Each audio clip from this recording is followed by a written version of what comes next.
एक और चीज ध्यान देने वाली इस पर्टिकुलर फॉर्मूले से रिलेटेड, अभी हम यहाँ पर ये माइनस वैल्यूज को कंसीडर कर रहे हैं, नेगेटिव वैल्यूज को कंसीडर कर रहे हैं। हमारी इन्वेस्टमेंट भी हो सकती है, लोन भी हो सकता है। अगर लोन है तो उसमें हमें इतना पैसा रीपे करना होता है, यानी चुकाना होता है। या 5 लाख रुपए हमने लिया, उसके बाद इतना हम उसमें से चुका रहे हैं, यानी ये धीरे धीरे जीरो होता जा रहा है।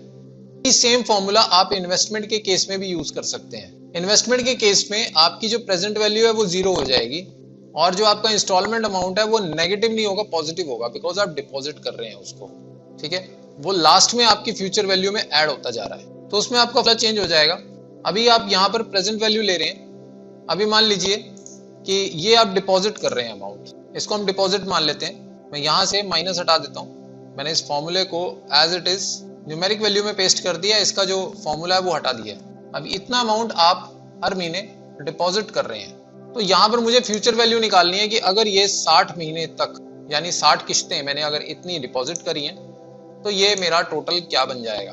तो उसके लिए मैं फ्यूचर वैल्यू का फॉर्मूला लगाऊंगा FV, उसके बाद आप रेट लेंगे 12%, मुझे इन्वेस्टमेंट पे रिटर्न मिल रहा है, कॉमा NPER, लेकिन ध्यान रहे इसको आप डिवाइडेड बाय 12 करेंगे, because annual rate of interest लिए और मैं मंथली इंस्टॉलमेंट्स की बात कर रहा हूँ, कॉमा PMT मैंने PMT वाला सेल सेलेक्ट कर लिया। मैं सिंपली टाइप भी कर सकता हूँ, वैसे ये भी एक आसान तरीका है कि C5 इस तरह से मैं टाइप कर दूं, बस इतना मैं करूंगा। प्रेजेंट वैल्यू मेरी बाय डिफॉल्ट जीरो है। टाइप डिपेंड करता है, अगर मुझे स्टार्टिंग में बिगिनिंग ऑफ द पीरियड पे इंटरेस्ट मिल रहा है तो मैं 1 लूंगा, अदरवाइज जीरो बाय डिफॉल्ट रहेगी। तो अब देखिए ये मेरा फ्यूचर वैल्यू है। ये कैसे, यानी 11,000 रुपए आप 12% रेट ऑफ इंटरेस्ट के साथ हर महीने जमा कर रहे हैं और 5 साल के बाद आप देखेंगे तो आपको 9,04,305 रुपए आपको मिलेंगे, यानी बैंक आपको रीपे करेगा। बाकी इस माइनस की हर आदमी की अपनी अपनी परिभाषा हो सकती है। अगर आप यहाँ पे माइनस रखेंगे तो नीचे वाली वैल्यू है जो वो प्लस हो जाएगी ऑटोमेटिकली, तो इससे कोई फर्क नहीं पड़ेगा। एक पॉजिटिव रहेगी और एक नेगेटिव रहेगी, बिकॉज एक अमाउंट हम पे कर रहे हैं और एक हम लेंगे, तो वैल्यूज दोनों की इन्वर्ट रहेंगी। अगर एक पॉजिटिव है तो दूसरा नेगेटिव रहेगा। तो यानी ये सेम फॉर्मूला आप इन्वेस्टमेंट के लिए भी यूज कर सकते हैं। अगर इन्वेस्टमेंट के लिए यूज करेंगे तो आप फ्यूचर वैल्यू निकालेंगे।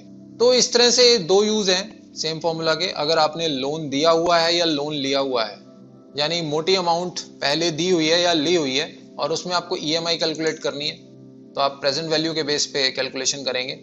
और यदि आप स्टार्टिंग में कुछ नहीं, वैल्यू डिपॉजिट है, आपने नहीं करवाई हुई या किसी और ने आपको नहीं दी हुई, स्टार्टिंग में जीरो है और उसके बाद EMI आ रही है या EMI जा रही है, और लास्ट में आपने देखना है कि कितनी फ्यूचर वैल्यू बनती है जो आपको लेनी है या देनी है, तो उस केस में आप फ्यूचर वैल्यू के साथ कैलकुलेशन करेंगे। प्रेजेंट वैल्यू और फ्यूचर वैल्यू को आप मिक्स कर सकते हैं। अगर प्रेजेंट वैल्यू भी है कुछ और फ्यूचर वैल्यू भी उसकी कुछ आपको मेंटेन रखनी है, तो उस केस में आप present value and future value दोनों को मिक्स करके भी कैलकुलेशन कर सकते हैं। अभी मैं अपनी बातचीत में मैं आपको बता रहा था कि ली हुई है या दी हुई है, उसका मतलब है कि अगर आप एक माइक्रो फाइनेंस कंपनी है तो डेफिनेटली आपने दिया होगा, तब भी आपको इस फॉर्मूले की जरूरत हो सकती है, और अगर आपने लोन लिया हुआ है तब भी आपको जरूरत हो सकती है, और सेम इन्वेस्टमेंट के केस में भी हो सकता है। उसके बाद हम बात करेंगे दो और फॉर्मूलाज की, IPMT एंड PPMT। IPMT हमें बताता है कि किस पर्टिकुलर इंस्टॉलमेंट में कितना रेट ऑफ इंटरेस्ट था, यानी जो बैलेंस वैल्यू है वो प्रिंसिपल अमाउंट होगी, और PPMT हमें बताता है कि किस पर्टिकुलर इंस्टॉलमेंट में कितना प्रिंसिपल वैल्यू था, यानी जो बैलेंस अमाउंट है वो IPMT बन जाएगा।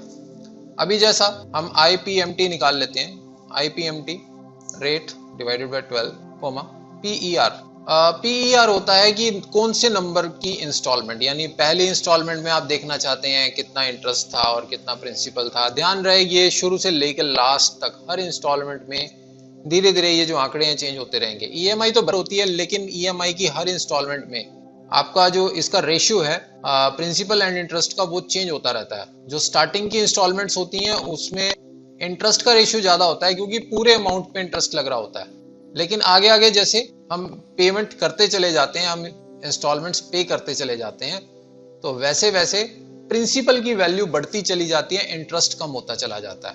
तो अभी हम मान लीजिए पहली इंस्टॉलमेंट का निकालना चाहते हैं, तो PER में हम 1 डाल देंगे, कोमा NPER को लेंगे हम, नंबर ऑफ पीरियड्स, NPER की फुल फॉर्म है number of periods, comma PV को लेंगे प्रेजेंट वैल्यू, अभी देखिए 5 लाख का लोन है और 1% उसका रेट ऑफ इंटरेस्ट है मंथली, तो 1% का मतलब पहले महीने 500 रुपए इंटरेस्ट गया। और पीपीएमटी कितना गया, यानी प्रिंसिपल अमाउंट कितना गया, तो उसके लिए हम यहाँ पे रेट को लेंगे पहले, कोमा पीईआर, यानी पहले ही इंस्टॉलमेंट को हमें निकालना है, उसी तरह से फॉर्मूला लगाएंगे।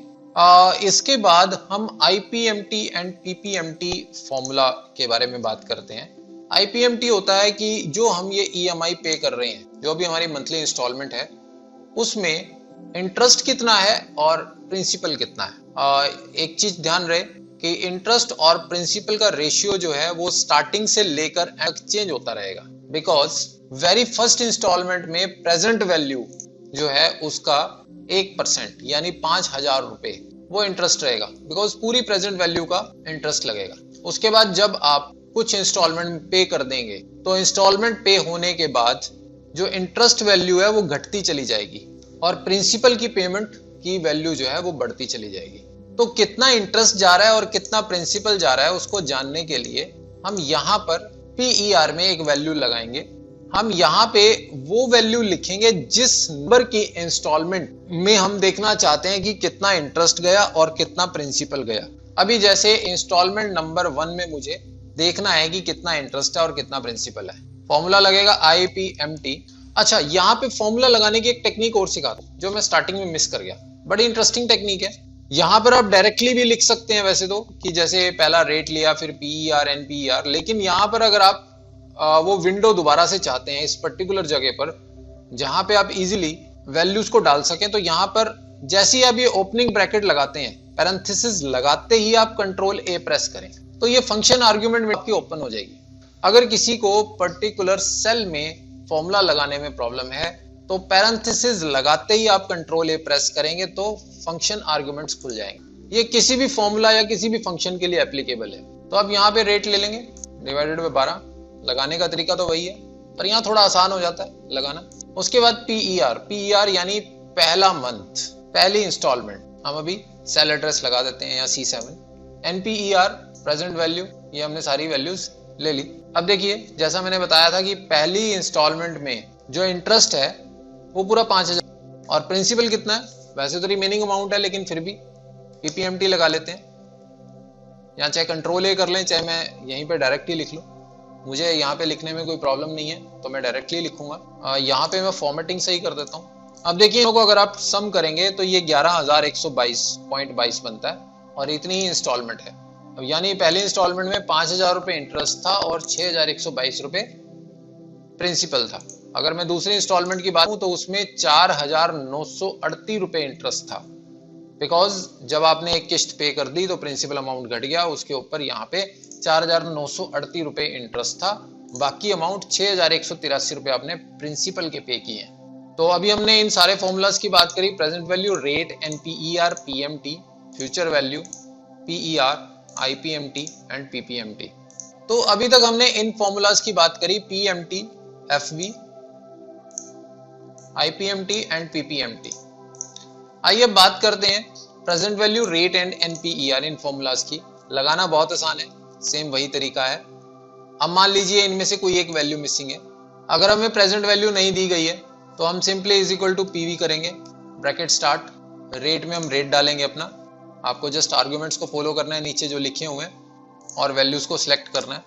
देखिए प्रेजेंट वैल्यू आ गई, तो इस तरह से आप पीवी का फॉर्मूला भी यूज कर सकते हैं, यानी बाकी आर्ग्यूमेंट्स दिए गए हैं, प्रेजेंट वैल्यू नहीं दिया गया, कोई भी 3 चीजें चाहिए हमें।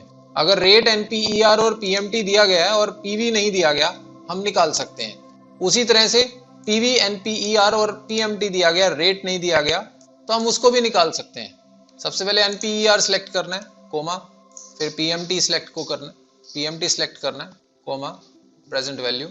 देखिए 1% आ गया, ये मंथली है।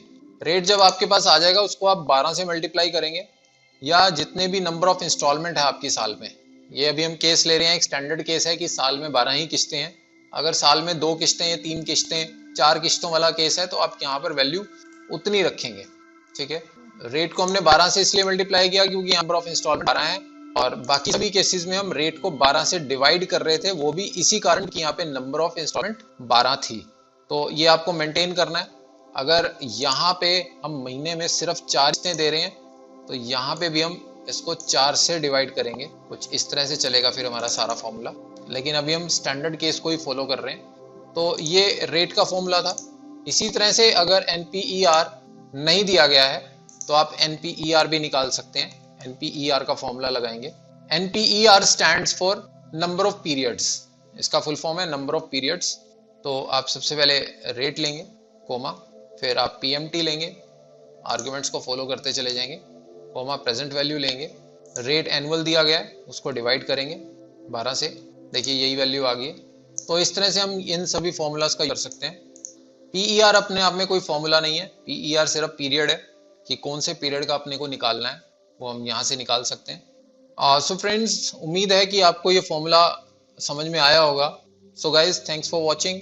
नेक्स्ट वीडियो में हम और भी अच्छे अच्छे फॉर्मूलाज के साथ मिलते हैं दोबारा से। Bye bye.